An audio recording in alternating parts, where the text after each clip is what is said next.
Selamat siang Pak Satria. Saya Agus Winarno, mahasiswa Fakultas Hukum Angkatan 2019 kelas karyawan. Dalam kesempatan kali ini saya akan sedikit memaparkan paper tentang kejahatan genosida di dalam ketentuan hukum internasional dan nasional. Paper ini ditujukan untuk tugas mata kuliah kejahatan internasional di semester 6. Baik, pertama kita kilas balik dulu, apa sih kejahatan genosida itu? Kejahatan genosida itu kejahatan terhadap umat manusia, di mana kejahatan ini di dalam hukum internasional biasanya mengacu terhadap tindakan pembunuhan massal dan penyiksaan terhadap orang-orang sipil gitu. Namun doktrin Sarjana biasanya itu secara luas menggambarkan kejahatan ini adalah kejahatan terhadap manusia sebagai tindakan yang keji, dan pada skala yang besar kejahatan ini dilaksanakan untuk mengurangi ras manusia secara keseluruhan, dan pada umumnya kejahatan terhadap kemanusiaan ini dilakukan atas dasar kepentingan politis. Contohnya yang terjadi di Jerman pada waktu pemerintahan Hitler, dan juga yang terjadi di negara Rwanda,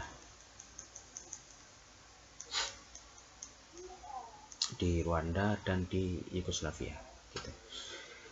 Terkait hal ini juga diatur di dalam Statuta Roma dan diadopsi dalam Undang-Undang Nomor 26 Tahun 2000 tentang Pengadilan Hak Asasi.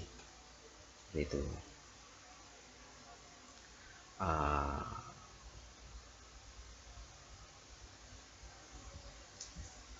Selanjutnya yaitu tentang latar belakang yang terjadi di kejahatan genosida ini. Jadi kejahatan ini adalah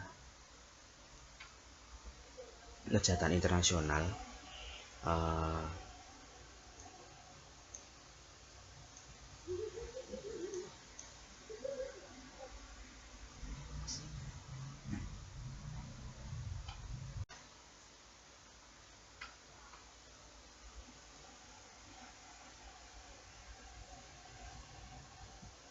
yang merupakan bagian penting dalam hukum internasional, karena biasanya kasus kejahatan ini dibutuhkan suatu pengadilan internasional seperti pada pengadilan Nuremberg, terus pengadilan kejahatan internasional untuk Yugoslavia, dan juga pengadilan kejahatan untuk negara Rwanda, di mana pengadilan ini dibentuk oleh Dewan Keamanan PBB yang pada saat itu berdasarkan pasal 7 Piagam PBB. Seperti itu.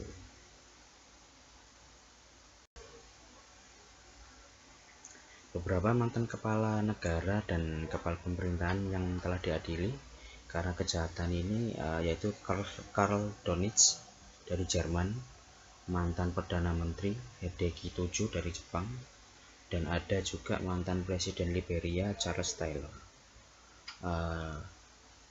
Pada awal tahun 2006 mantan Presiden Irak Saddam Hussein dan mantan Presiden Yugoslavia Slobodan Milosevic juga diadili karena kejahatan ini.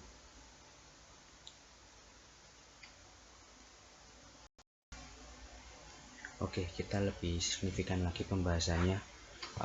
Genosida secara yuridis itu didefinisikan sebagai suatu tindakan dengan maksud untuk menghancurkan atau memusnahkan seluruh atau sebagian kelompok bangsa, ras, etnis, atau agama.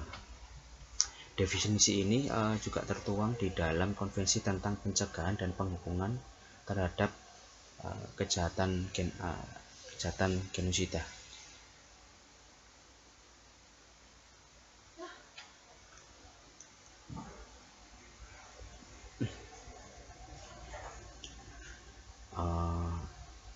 kelompok bangsa. Kelompok bangsa yang dimaksud dalam definisi ini yaitu sekumpulan individu yang memiliki identitas berbeda. Nah, yang identitasnya ditetapkan melalui suatu tanah air bersama dari bangsa atau asal-usul bangsa. Lalu kejahatan genosida ini juga diatur di dalam hukum internasional maupun hukum nasional di negara kita. Kita bahas dulu yang di hukum internasional. Ketentuan hukum yang berkaitan dengan ini itu diatur di dalam pasal 2 di Deklarasi Sejagat tentang Hak Asasi Manusia 21. Hal ini menyatakan bahwa setiap orang berhak atas semua hak dan kebebasan yang dimuat dalam deklarasi ini tanpa pengecualian apapun, seperti contoh perbedaan ras, warna kulit, jenis kelamin, bahasa, agama, politik, atau yang lain. Dan sejumlah formulasi hukum dalam pengaturan ini itu berkaitan dengan penghormatan suku, agama, atau ras. Di sini juga tertuang ketentuan-ketentuan pasalnya. Saya ambil contoh pasal 1, yaitu mewajibkan tiap negara untuk menguatkan bahwa kejahatan genosida apakah dilakukan pada masa damai atau dalam masa perang. Ini merupakan kejahatan menurut hukum internasional di mana mereka berusaha untuk mencegah atau menghukumnya. Gitu. Lalu ada pasal 2, di sini ada 5 poin. Jadi pasal 2 ini menyebutkan bahwa genosida dimaksudkan adalah perbuatan-perbuatan yang ditujukan untuk menghancurkan baik keseluruhan ataupun sebagian suatu bangsa, kelompok, atau etnis dengan cara yang pertama membunuh para anggota kelompok tersebut, lalu yang kedua menyebabkan luka-luka pada tubuh atau mental para anggota kelompok itu, yang ketiga dengan sengaja menimbulkan kesusahan pada kelompok tersebut yang setelah diperhitungkan itu menyebabkan kerusakan fisik baik keseluruhan atau sebagian. Poin 4 dalam pasal ini itu melakukan tindakan-tindakan yang dimaksudkan untuk mencegah kelahiran di dalam kelompok tersebut. Nah, yang terakhir poin 5 dengan paksa memindahkan anak-anak dari suatu kelompok ke kelompok lainnya. Gitu. Dan juga ada pasal 3, pasal 4, pasal 5 dan seterusnya. Gitu. Lalu untuk ketentuan hukum nasionalnya jadi sejumlah ketentuan di dalam perubahan Undang-Undang Dasar di 1945 itu berkaitan dengan penghormatan terhadap suku, agama, dan ras. Antara lain tertuang di pasal 28B ayat 2, yaitu menyebutkan bahwa setiap anak berhak atas kelangsungan hidup, tumbuh dan berkembang serta berhak atas perlindungan dari kekerasan dan diskriminasi. Lalu ada pasal 28E ayat 1 menyebutkan bahwa setiap orang bebas memeluk agama dan beribadat menurut agama, memilih pendidikan, memilih pekerjaan, memilih kewarganegaraan, memilih tempat tinggal di wilayah negara dan meninggalkannya serta berhak kembali. Lalu ada pasal 28E ayat 2 yang menyebutkan bahwa setiap orang berhak atas kebebasan meyakini kepercayaan, menyatakan pikiran dan sikap sesuai hati nuraninya. Lalu ada pasal 28E yang selanjutnya di ayat 3, ada juga pasal 28I ayat 1 dan seterusnya. Intinya hal ini semua di dalam ketentuan hukum nasional terdapat atau tertuang di dalam pasal 28 Undang-Undang Dasar 1945 gitu. Nah, terakhir jika ditarik kesimpulannya ada beberapa hal. Yang pertama, ketentuan tentang larangan kejahatan genosida ini saya rasa dinilai belum maksimal. Jadi untuk memaksimalkan lagi terkait kejahatan genosida ini perlu adanya kodifikasi hukum nasional maupun ratifikasi terhadap perjanjian-perjanjian internasional antar negara gitu. Yang kedua, terkait larangan kejahatan-kejahatan genosida, diatur sebaiknya melalui hukum internasional, perjanjian-perjanjian maupun putusan-putusan Mahkamah Internasional,